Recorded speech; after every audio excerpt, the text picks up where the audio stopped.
Hey guys, how's it going? Welcome to week 13, 14 vlog, one of those.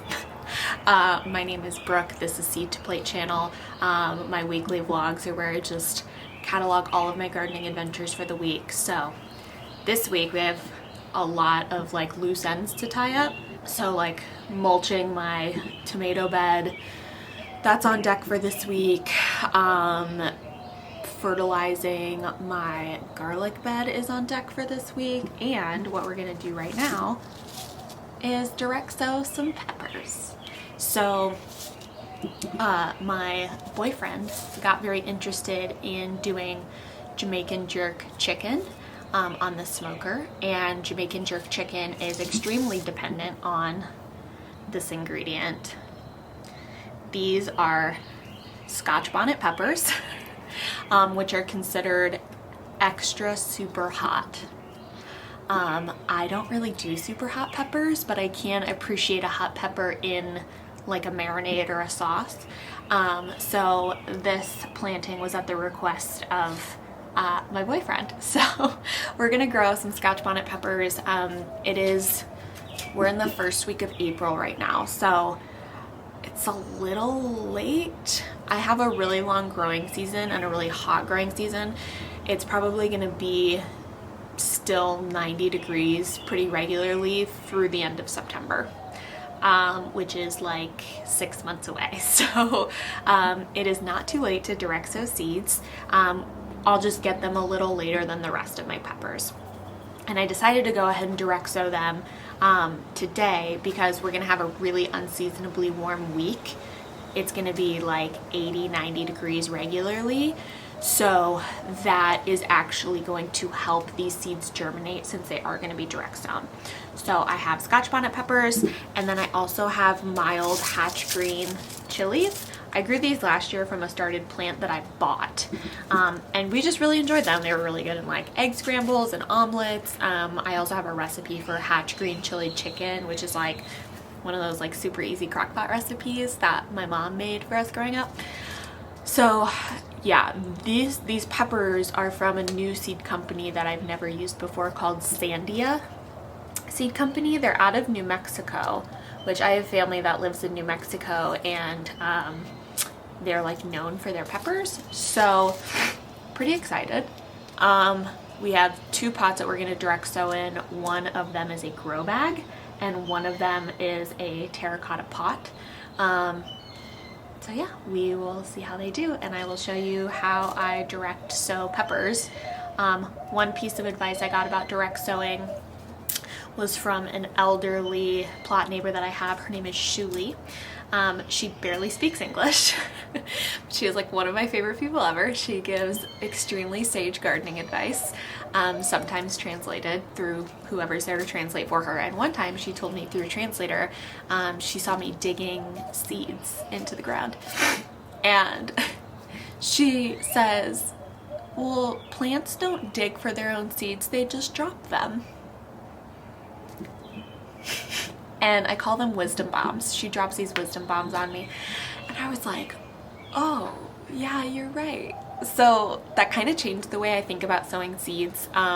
There's definitely some seeds you need to like bury a little bit for them to be successful, but there's also some seeds, like when you think about a pepper or a tomato, the life cycle of that plant is that it's gonna drop its fruit, the pepper or the tomato, and then that fruit is going to decompose with the seeds in it, and then the seeds are just on the ground, and that's how they germinate. So like I said, definitely changed how I direct sow things. But that's my advice that we can all take from Shuli, is that plants do not dig holes for their own seeds.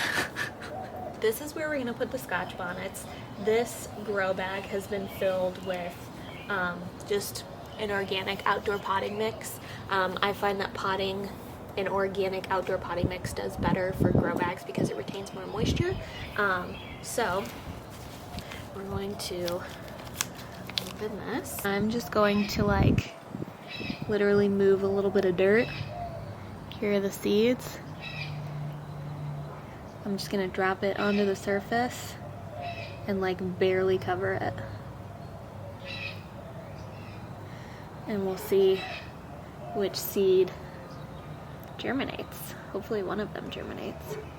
So that takes care of the Scotch bonnets. Next we'll do the hatch green chilies, and I'll take you over to that pot. We had a very unfortunate casualty, which is why we have an available pot. All right, so this was a baby blueberry bush. It even had its leaves. And unfortunately, a squirrel dug into it and broke off all the canes. So I haven't actually pulled it out yet, but it's pretty sad. So the one cane that was left is just completely broken, and there's just really no chance that it's gonna survive. So we are pulling it out and making use of the pot.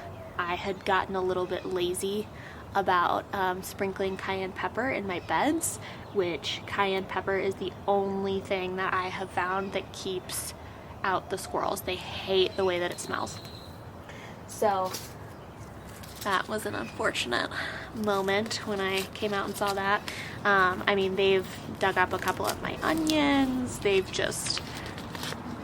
Squirrels will wreak havoc on your backyard. I see a lot of people use like cattle paneling or like chicken wire.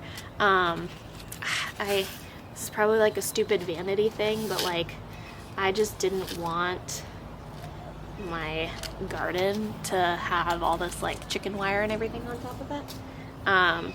So that's why I didn't do that. But yeah, the cayenne pepper seems to be the only thing that works, unfortunately. Okay, so we got this planted the same way we got the others planted. I'm just gonna water them in really quick, and then I will watch the weather and watch the pots and make sure that they germinate. If not, we'll just give it another try. Like I said, I've got probably until the end of September, and even after that, October is usually pretty warm. Like we don't even have our first threat of a freeze until like mid-November, so I have plenty of time to grow these peppers. And yeah, I will give you guys an update here if they germinate, probably in about a week or so. And we got more garden loose ends to do this week, so stay tuned. Hey guys, it is, I don't know, a couple days later from the last time I filmed. But there's lots of exciting things going on. Lots of plants are emerging, things are looking really good. It's unseasonably been very warm here this week, like I'm talking like 80s, 90s. So the plants are just very, very happy. So let me show you some updates. Tomato bed is finally mulched. Happy, happy days. We've got some big fat blossoms rolling around everywhere. Really happy with this. This is a African crackerjack marigold that should be blooming here any day. And then we have got some royal burgundy bush beans coming up, which I'm really pumped about. I kind of forgot to plan for green beans, and so I'm really excited that I just kind of stuck them in here in the middle. And then there's another one coming up. This squash blossom was open this morning, so that's cool. One thing to note about squash, especially summer squash, is you're gonna get your first blossoms, and it's like very exciting, right? Because you think, oh, blossom, I'm gonna get like a squash. So squash have two different types of blossom. One has like female parts and one has male parts. They pollinate, they make a squash. So usually when you grow squash, you're gonna get like quite a few blossoms before you actually get a squash that's like growing. So I was very excited about my first squash blossom, but just don't let yourself get in the head trap that you're going to end up with like a squash once you get your first blossom. We've got some little baby seeds coming up. These are Armenian white cucumbers that I planted, and they're coming up beautifully. They seem to be very happy here. On this side, I planted cucumber seeds that I think were old, so they have not germinated. I'm thinking of doing like a little personal sized melon to grow up that trellis. So I'm thinking of either, I have Kajari melon seeds that I bought, or that I didn't buy, I got in a seed swap. So I'm thinking of those, or maybe like another small personal melon. I've got some cantaloupe. I tried to do watermelon last year, and I'm like hard pass on the watermelon. Can't do watermelon again. But yeah, maybe like let's take it to a vote. Like vote in the comments, Kajari melons or some other type of melon. And I'm gonna plant the other half of my trellis. I tried to plant it with cucumbers, and I think between our Great Dane eating my first 2 plantings of cucumbers and now these seeds haven't germinated, I think I'm just accepting what the universe is telling me, that I don't need that many cucumbers and I need to plant something else. So those are the updates from the garden at the house today. I do need to go to the community plot and see what's going on there, so we're gonna go there later today.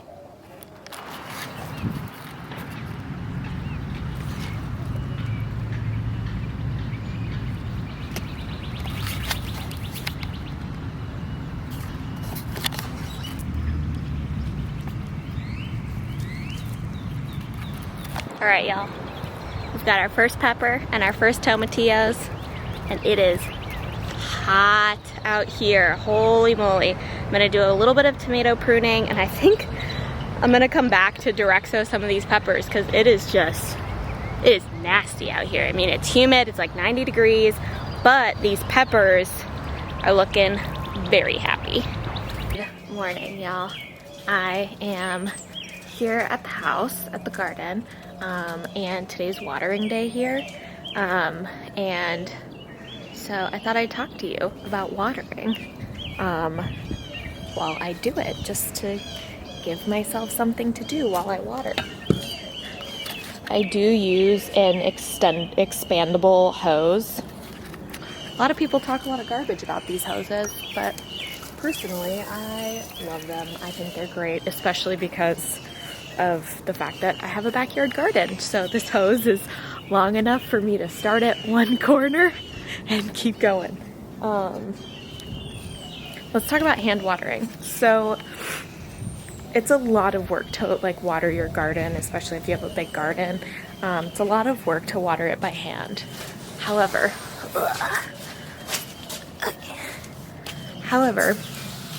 I think it's totally worth it.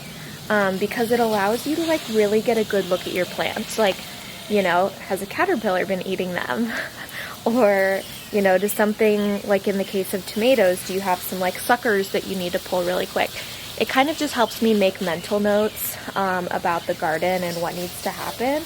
But it also just allows me to like kind of get a state of things, of like where I need to focus my attention next.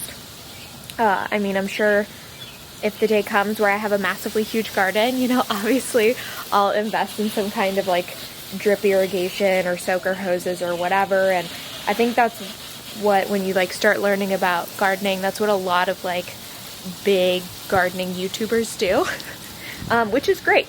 But, you know, for my size of gardens, which like I don't have small gardens by any means, but they're not so big that I need a full irrigation setup. And honestly, it's like really relaxing for me to just like stand here and water my gardens and look at my plants and do all of this stuff. And I'm also a very heavy routine person. So like I operate best when I'm on a routine. And so my routine is to water both my gardens on the same day.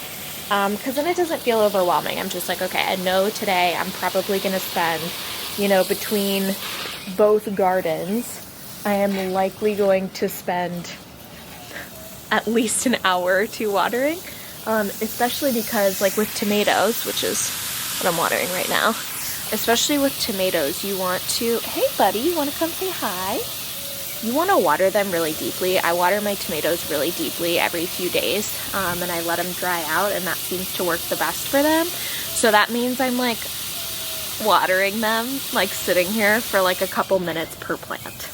And when you have as many plants as I do, it takes a while. So You know, sometimes even if I'm in a pinch for time, because I do have a full-time job, I'll come water half the garden, and that'll take me like 20 minutes. And then, you know, I'll kind of make a mental note of where I left off, and then once I have another 20 minutes, I'll come finish watering. I have even been known to eat a sandwich with one hand and water with the other.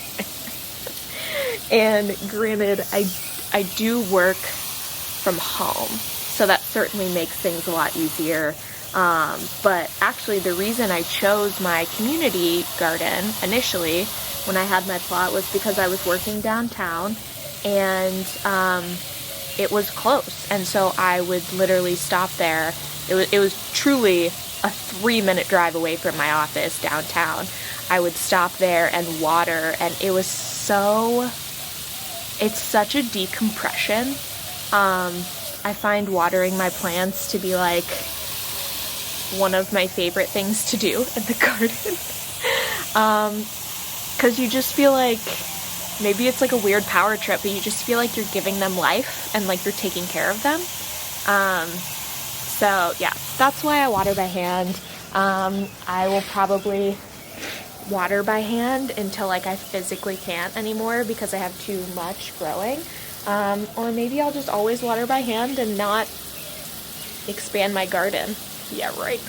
I actually doubled my gardening efforts this year, which has been a ton of work, but work that's well worth it. So yeah, that's kind of my diatribe on watering by hand.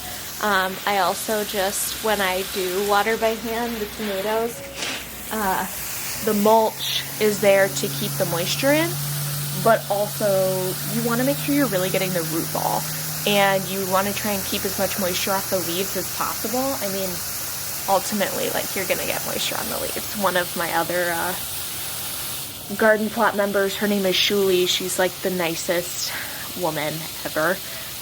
She told me one time, she translated through her daughter and asked me why I was watering the base of my plants. And I said, well, because it's, you know, it's better for the leaves if you like get the, you know, if you don't get too much moisture on them. And her response to me, which I'll never forget, her response was, well, it doesn't rain from the bottom.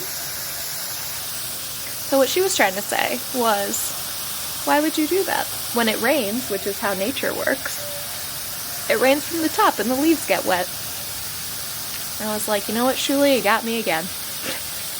Y'all, I cannot wait for this to bloom. That is an African crackerjack marigold that I started from seed in my house. And the buds are so massive. I like cannot wait for that thing to bloom. It's going to be beautiful. Right, y'all. Well, I am going to finish watering the backyard, and then we are going to go back to the plot today and direct sow some pepper seeds, whether I'm sweating my butt off or not. It's gotta happen. So, see you in a little bit. Okay, I'm not taking you to the community plot quite yet because I found a little surprise in the garden. It's a sugar snap pea. The reason that this is such a surprise is because I actually lost all of my sugar snap peas in this like weird crazy winter storm that we had in February, because peas are pretty good at surviving cold weather, but I mean it was like legit snowpocalypse. And so I think this one was hiding behind some flowers that I had, and then it grabbed up on the trellis. Now I've got a sugar snap pea. So it's only one plant, it probably won't give me that many, but I'll keep letting it grow as my little garden snack plant. One of my favorite things to grow. I was so sad here in Texas. Really, like, you have a small window to plant and eat sugar snap peas because it gets so hot so fast. So basically, you plant them in February, you pray that it does not do what it did this year, have some crazy wild storm that kills everything, and you can get a lot of sugar snap peas. But then by the time like April, May hits, you're done. Hey guys, it is later in the day. I did not end up making it to the community plot today. It is just simply too hot, which I'm wearing long sleeves because I sunburn very easily. So when you live in Texas, you learn that you'd rather be sweaty than sunburn. I've got myself a Topo Chico. If you're from the South, you know this. And to close out this video for this week, I wanted to talk to you guys about all of the summer flowers I'm going to be planting. Some of them at the plot, some of them in my backyard, some of them at the community garden.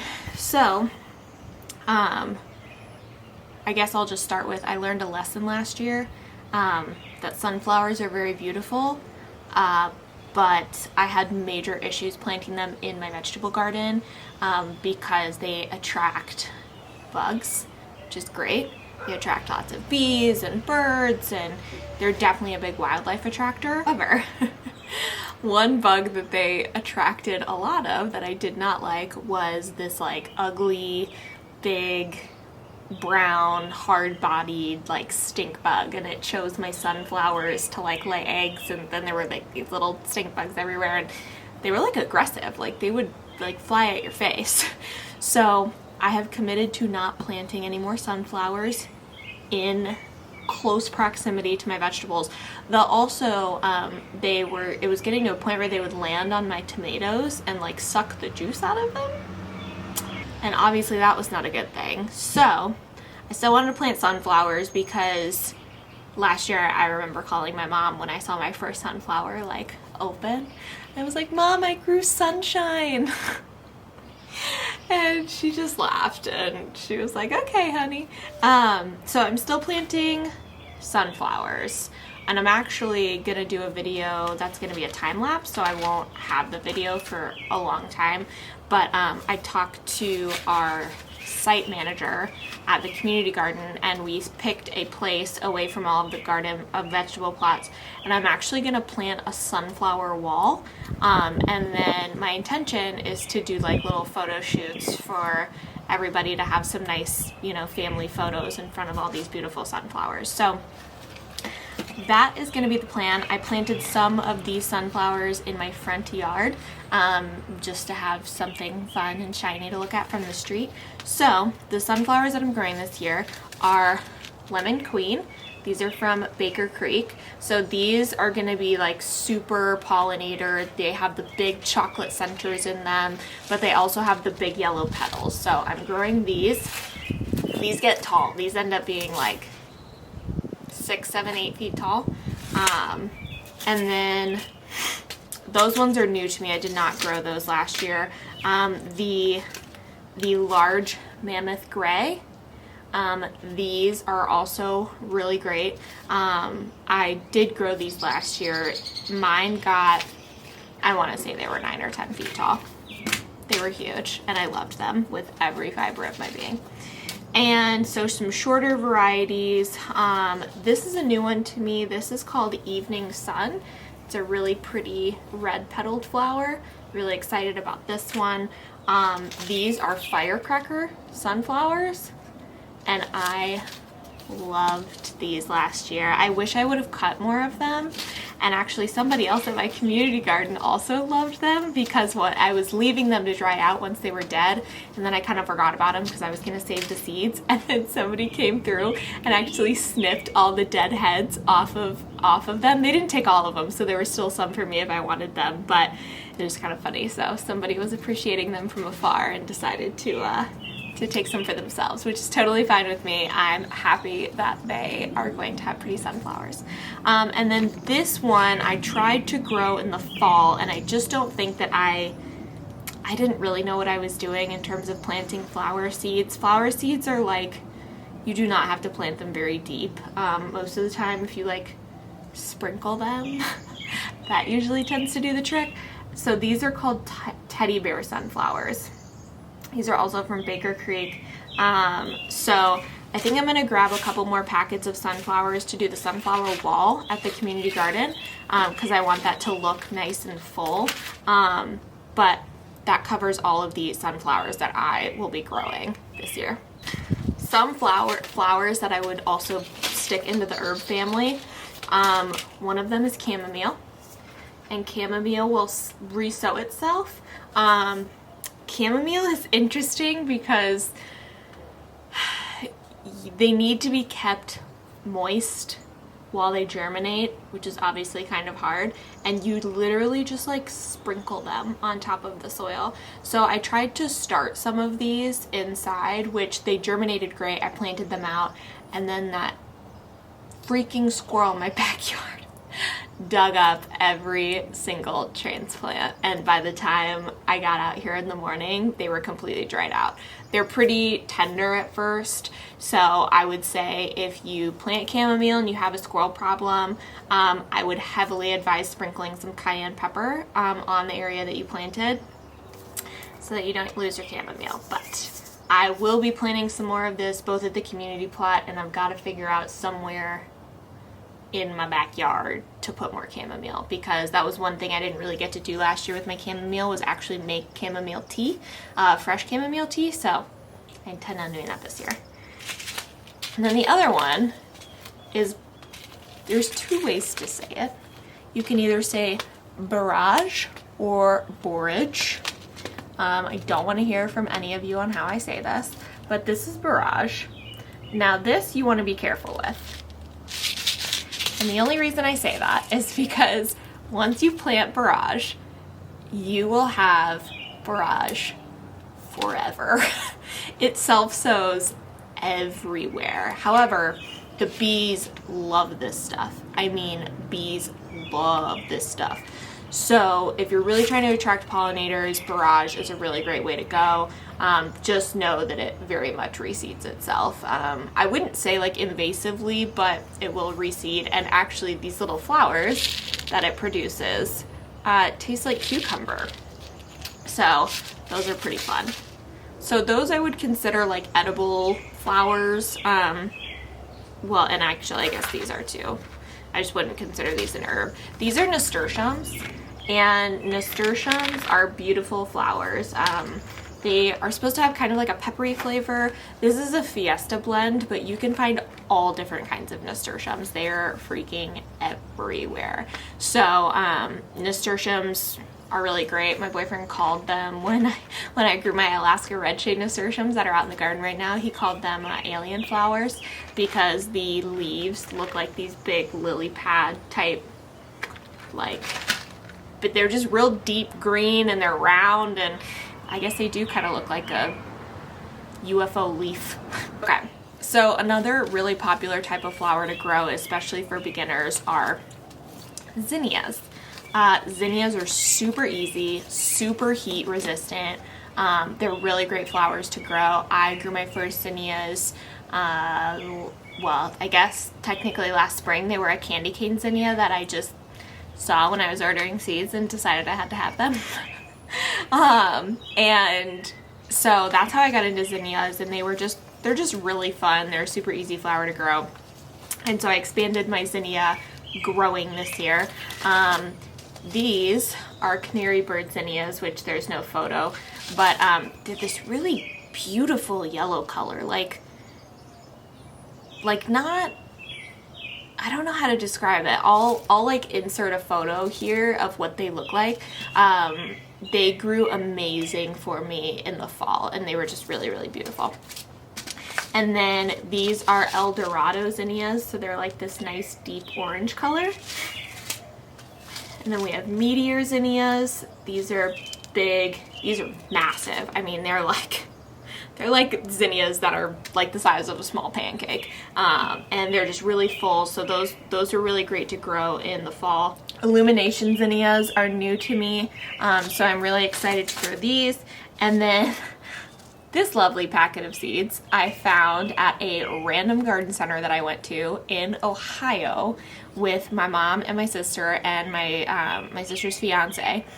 And these are a pretty well-known variety, and I actually saw one of my plot neighbors growing this variety in his plot last year, and I was like, what is that? So I was really excited to get my hands on some seeds. And so these are the Queen Lime Red, and they're like this beautiful red color, and then they've got this lime green center in them. And I don't know why, but I saw them last year and I instantly thought of like a cocktail. Like I was just like, that looks like a nice margarita. So yeah, I'm really excited to plant these. The reason I'm showing you guys all of this now is because we have a very busy weekend coming up at the community garden. The community garden turns 11 years old this weekend, and so all of the gardeners are getting together, masked and socially distanced, and we're gonna have donuts and have a work day, and I'll be planting my flowers out at the community plot, and there's gonna be a lot going on. So probably not gonna be able to film it, but there are plenty of other YouTube videos to show you how to plant sunflowers and zinnias. Just wanted to run through the varieties that I'm growing this summer.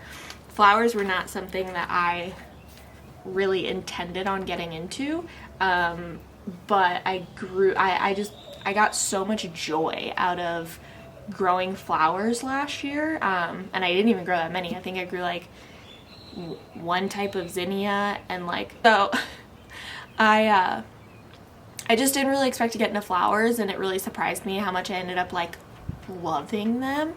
So yeah, I'm pretty pumped for all of my pretty flowers.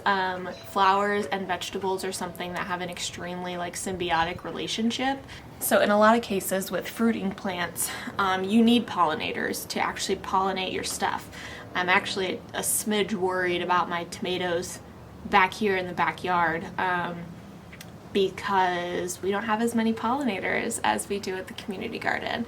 So that's why today I planted some zinnias, I planted out sunflowers in my front yard, and I'm trying to get some more pollinator friendly flowers going so that I can make sure that all of my stuff back here gets properly pollinated, because it's looking so healthy. It would be a shame if that was the issue. And you can always hand pollinate things too. That's definitely a thing that some people do. But thank you so much for watching. We're gonna get back on regular vlogs after being kind of off cadence for a couple of weeks. So have a great weekend, and I will catch up with you next week. Happy gardening.